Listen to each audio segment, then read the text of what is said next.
Hi friends, ఈ వీడియోలో మనము రోజువారీ రాశి ఫలాలలో కన్యా రాశి వారి గురించి తెలుసుకుందాం. అంతకన్నా ముందు చిన్న రిక్వెస్ట్ ఫ్రెండ్స్, ఈ వీడియో మొదటగా చూస్తున్నట్లయితే లైక్ చేయండి, షేర్ చేయండి, అలాగే సబ్స్క్రైబ్ చేయడం అసలు మర్చిపోవద్దు. మీ యొక్క సపోర్ట్ నాకు ఎంతో అవసరం. ఇక కన్యా రాశి వారికి ఈరోజు చూసుకున్నట్లయితే ఏవైతే కన్యా రాశి వారు ఆలోచనలు చేస్తున్నారో అవి ఇతరులకు నచ్చే విధంగా ఉండవు. నిరుద్యోగులు ఎవరైతే ఉద్యోగ ప్రయత్నాలు చేస్తున్నారో ఆ ప్రయత్నాలలో నిరుత్సాహమే మిగులుతుంది. ఆదాయానికి మించిన ఖర్చులు కనబడుతున్నాయి కాబట్టి కాస్త పొదుపు చేయడం ద్వారా ఈ పరిస్థితి నుండి బయటపడవచ్చు. అలాగే దైవ సేవా కార్యక్రమాలపై దృష్టి సారిస్తారు. దేవాలయాలను సందర్శిస్తారు.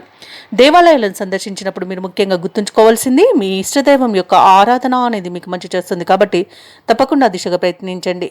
ఇక ఈరోజు ధనాదాయం అంతగా లేనందువలన నూతన రుణ ప్రయత్నాలు అయితే చేస్తారు. అవి కూడా అంతగా కలిసి రావని చెప్పవచ్చు.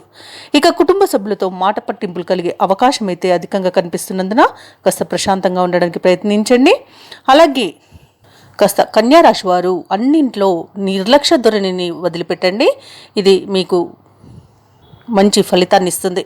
అలాగే బాధ్యతలను విస్మరించడం వల్ల కూడా నష్టాలను, ఇబ్బందులను ఎదుర్కొంటారు. ఇక కన్యా రాశి వారు ఎవరైతే భార్యాభర్తలు ఉన్నారో వారి మధ్య మూడో వ్యక్తి జోక్యం వలన ఇద్దరు విడిపోయే అవకాశం అధికంగా కనిపిస్తున్నందున జాగ్రత్తగా ఉండండి. అలాగే ఉద్యోగస్తులకు ఉద్యోగ నష్టం, విద్యార్థులకు విద్యా నష్టం కనబడుతుంది. షేర్ మార్కెట్లలో ఈరోజు పెట్టుబడులు పెట్టకపోవడమే మీకు మేలు. అలాగే భూక్రయ విక్రయాలలో ఎవరైతే రియాల్టర్స్ ఉన్నారో వారు కొంత నష్టాలను చవిచూస్తారు. అలాగే కాంట్రాక్టర్లు వచ్చిన కాంట్రాక్టులను చేజార్చుకునే అవకాశం కనిపిస్తుంది. వ్యవసాయదారులకు మట నష్టం కనబడుతుంది. పాడి పరిశ్రమలలో కూడా నష్టం అనేది కనబడుతుంది. అంటే పశువులకు అంటువ్యాధుల ప్రబలే అవకాశం అయితే కనిపిస్తుంది. ఇక ఎవరైతే దూర ప్రయాణాలు చేస్తున్నారో వారికి వాహన ప్రమాద సూచనలు అయితే కనిపిస్తున్నవి కాబట్టి ప్రయాణాలలో జాగ్రత్తగా ఉండండి. అలాగే పరిశ్రమలలో కార్మికులకు కూడా ప్రమాదాలు జరిగే అవకాశం ఉన్నందున జాగ్రత్తగా ఉండండి. ఇక కన్యా రాశి వారికి ఈరోజు ఆర్థిక విషయాలపై కొంత ఆందోళన అనేది తప్పదు. కొత్త ఉద్యోగ ప్రయత్నాలు ఎంత ప్రయత్నించినా ఫలితం మాత్రం శూన్యంగా ఉంటుంది. అనుకోని ప్రయాణాలు చేయవలసి వస్తుంది. అలాగే మీ శక్తికి, సహనానికి ఈరోజు పరీక్ష కాలంగా ఉంటుంది. అలాగే ముఖ్యమైన కార్యక్రమాలలో వేగం తగ్గి నిరుత్సాహం అనేది ఏర్పడుతుంది.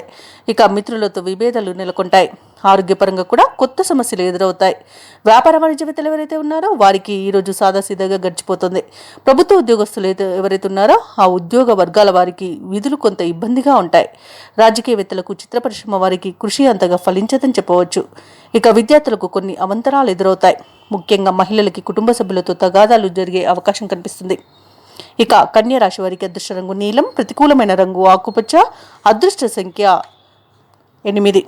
ఈరోజు కన్యా రాశి వారు లక్ష్మి అష్టోత్తర శతనామావళి అలాగే దుర్గాదేవి అష్టోత్తర శతనామావళి పఠనం చేయడం మీకు మంచి శుభ ఫలితాలను ఇస్తుంది. అలాగే పనులలో వచ్చే ఆటంకాలని తొలగిస్తుంది.